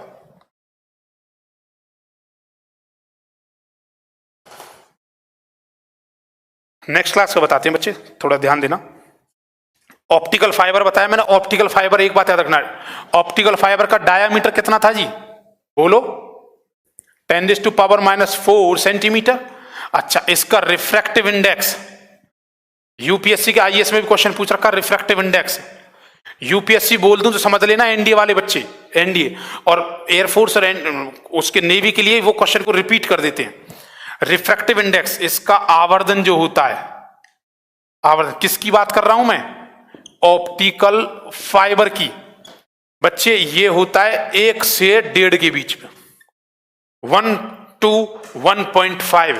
पूछा हुआ क्वेश्चन है जी, कितना होता है डायामीटर, उसका व्यास कितना होता है? 1 से 1.5 के बीच में, 1 to 1.5 लगभग। बात समझ आई? अच्छा अब देखो, आसमान, स्कैटरिंग का मतलब क्या होता है? स्कैटरिंग का मतलब होता है कलर का फैलना। ठीक है, तो स्कैटरिंग हो गया। अब मैं बताता हूं बच्चे अगली क्लास में क्या करना है। स्कैटरिंग में मुझे बहुत सारे कॉन्सेप्ट बताने हैं कि लाल रंग कितना फैलता है, नीला क्यों फैलता है, ये सारे रीजनेबल क्वेश्चन हम करेंगे अगली क्लास में। ठीक है, नेक्स्ट अब सुनो क्या बताऊंगा, आते ही कल बताऊंगा जी स्कैटरिंग के बारे में, प्रकीर्णन के बारे में। ठीक है जी, उसके बाद यहां से बताएंगे, फिर बताऊंगा बच्चे मैं डिस्पर्जन। डिस्पर्जन क्या होता है? चीजें वर्ण विक्षेपण जिसे हम बोलते हैं। फिर उसके बाद बताएंगे बच्चे हम प्रिज्म के बारे में। क्लियर है बच्चे? मुझे ये कमेंट्स दिखाई नहीं दे रही। ठीक है जी, बात समझ आई? उसके बाद प्रिज्म के बारे में। ठीक है, अपने आप को अपने अकॉर्डिंग करूंगा बच्चे, में टाइम वाइम का क्या करना है मैं अपने अकॉर्डिंग, अनूप मैं अपना आप देखूंगा क्लास कैसे लगानी है, टेंशन मत लो आप, बस जैसे बता रहा हूं पढ़ते चलना। अच्छा थोड़ा फेयर लिखिए सर। ठीक है जी, साफ साफ लिख देंगे, कोई दिक्कत नहीं है। ठीक है, प्रिज्म है, प्रिज्म के बारे में। उसके बाद रेनबो, रेनबो, इंद्रधनुष के बारे में जी, इंद्रधनुष के बारे में, ये कल के टॉपिक है जी हमारे। ठीक है जी, रेनबो को हो गया। फिर हो गया इंटरफेरेंस और डिफ्रैक्शन। इसके बाद लूंगा फिर मैं लेंस। लेंस क्या है? लेंस, लेंस के बाद फिर लेंस से पहले हो सकता है मैं एक न्यूमेरिकल क्लास ले लूं या फिर लेंस के बाद लूं, जैसा भी है। ठीक है जी, लेवल ऑफ एनडीए, सर जी आपको बताता हूं एयरफोर्स का ज्यादा अच्छा लेवल होता है। एक बच्चा पूछ रहा है शिवम कि सर किसका लेवल ज्यादा है? बिल्कुल बात सही बता देता हूं, एयरफोर्स का लेवल ज्यादा अच्छा होता है। ठीक है, बात समझ आई? ये होगा इंटरफेरेंस, डिफ्रैक्शन, वेव ऑप्टिक्स। 2 से 3 क्लास बची हुई है, फिर उसके बाद और एक कोर न्यूमेरिकल्स की क्लास होगी, बिल्कुल न्यूमेरिकल न्यूमेरिकल। ठीक है, उससे कहता हूं स्लाइड वगैरह के, हाँ जी नोट्स दे देंगे आपको बिल्कुल। ठीक है बच्चे, ये करेंगे हम कल की क्लास में, बाकी जो होगा अगली क्लास में। अब एक बार हल्का सा बस 1 मिनट लेके हल्की सी झलक लेते हैं और बताते हैं बच्चे। बताइए, रिफ्लेक्शन रिफ्रैक्शन क्लियर है? रिफ्लेक्शन हमने बताया, रिफ्रैक्शन हमने बताया, रिफ्लेक्शन और रिफ्रैक्शन आप अच्छे से कर चुके हो। उसके बाद रिफ्रैक्शन के एग्जाम्पल पता है, उनके लॉ पता है। ठीक है, उसके बाद मैंने 5 साइंटिस्टों के किस्से भी सुनाए थे। ठीक है, उसके बाद फिर मैंने आपको बोला था बच्चे इसमें टीआईआर के बारे में। आज टीआईआर पढ़ा। टीआईआर क्या? Total internal reflection. क्या उसकी 2 कंडीशन बताओ क्या है? हमेशा डेंसर से रेयर में होता है, और दूसरी कंडीशन क्या है कि सर एंगल आई ज्यादा होगा एंगल सी से। What is c? Critical angle, क्रांतिक कोण, जो कितना होता है 90 डिग्री होता है। क्या वो 90 डिग्री से पहले बनेगा टीआईआर या बाद में बनेगा? मतलब कहो सर क्रिटिकल एंगल के बाद बनेगा टीआईआर। बात समझ आई? क्लियर है? नेवी में बच्चे नेवी और एयरफोर्स आप मैं तभी तो कह रहा हूं न्यूमेरिकल का लेवल मैं नीट लेवल तक लेके जाऊंगा, जो मैं बैच लेता हूं नीट का, इन बच्चों को लेता हूं उस लेवल तक लेके जाऊंगा, ठीक है। हाँ जी, मस्त पढ़ाते हो, थैंक यू बच्चे, थैंक यू। आशीर्वाद हनुमान जी का, ठीक है जी।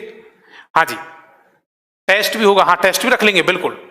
नोट्स मिलते, नोट्स में ये चीज ना, कुछ बच्चे सोच रहे होंगे सर पता नहीं ऐसे रफली लिख देते हैं, मुझे भी एक तो इनका मार्कर बहुत ज्यादा नॉर्मल से ज्यादा विड्थ होती है इनकी, ठीक है। दूसरा ये होता है पढ़ाते टाइम नहीं, और एक बात और बता दूं, जो टीचर थोड़ा जितना अच्छा होता है वो उसका उतना आलस आता है, वो ऐसे फांस काटता है, ठीक है जी। चलिए, बाकी नोट्स में मैं बहुत अच्छे से बनूंगा बच्चे, नोट्स प्रॉपर तरीके से, हिंदी इंग्लिश में राइटिंग आपको समझ आएगी बहुत अच्छे से, ठीक है। टेस्ट भी मैं सर जैसे भी ये टीम के साथ डिसाइड करके बोलते हैं मिल जाएंगे, ठीक है। पढ़ना ध्यान से। अच्छा, 5 एग्जांपल बताओ पहले मुझे रिफ्रैक्शन के, और मैं ये बार बार इतनी इसलिए बुलवा रहा हूं क्योंकि यही आते हैं, यहीं से यही बनते हैं, ठीक है। बताओ रिफ्रैक्शन के 5 एग्जांपल बोलो कौन कौन से हैं। रिफ्रैक्शन सर, तल का उठा हुआ दिखना, सिक्के का उभरा हुआ दिखना, पेंसिल का तिरछा दिखना, ये हो गया रिफ्रैक्शन। एटमॉस्फेरिक रिफ्रैक्शन बताओ क्या है। सनसेट और सनराइज के दौरान लाल दिखना या फिर 2 मिनट 2 मिनट का डिले, तो जवाब आएगा 2 मिनट 2 मिनट का डिले, क्योंकि लाल दिखने का कॉन्सेप्ट स्कैटरिंग में आता है, बात बताई थी ना, ठीक है। उसके बाद ये सब चीज करने के बाद हमने पढ़ा सनसेट और सनराइज हो गया, तारों का टिमटिमाना हो गया। 5 एग्जांपल बताओ TIR के। सबसे पहला ऑप्टिकल फाइबर। ऑप्टिकल फाइबर का इस्तेमाल कहां किया जाता है, वो बीमारी लेजर जो करते हैं कॉम्बिनेशन, उसे क्या कहते हैं जो चेक किया जाता है, उसे कहते हैं एंडोस्कोपी। क्वेश्चन पूछा हुआ है एंडोस्कोपी का ताल्लुकात इनमें से किसका है, स्कैटरिंग में ये करके TIR, करेक्ट वर्ड क्या आएगा TIR। कम्युनिकेशन में भी यूज किया रखा है, ठीक है जी। याद हो गया सर, अब तो बहुत अच्छी, वेरी गुड। उसके बाद 2-3 क्लास के बाद आप क्वेश्चन लगाना, ल्यूसेंट हो तो ल्यूसेंट की बुक उठा लेना, आपके पास अरियंत हो तो अरियंत लगाना, क्वेश्चन उठा के देखना। अभी तो बेटा न्यूमेरिकल भी कराऊंगा अच्छे से, लेकिन ये एक बात मैं बोलना चाहता हूं, ऑप्टिक्स से मोस्टली जब भी क्वेश्चन आता है ना वो थ्योरेटिकली आता है, लेकिन मैं थ्योरेटिकल विद न्यूमेरिकल कराऊंगा। लेवल यहां रहेगा, उससे ऊपर लेवल कराने की कोशिश करूंगा अच्छे से अच्छे, ठीक है जी। करते हैं, बाय बच्चे, चलते हैं, बाय बाय, जय हिंद, ओके, जय हिंद स्टूडेंट्स, ख्याल रखना।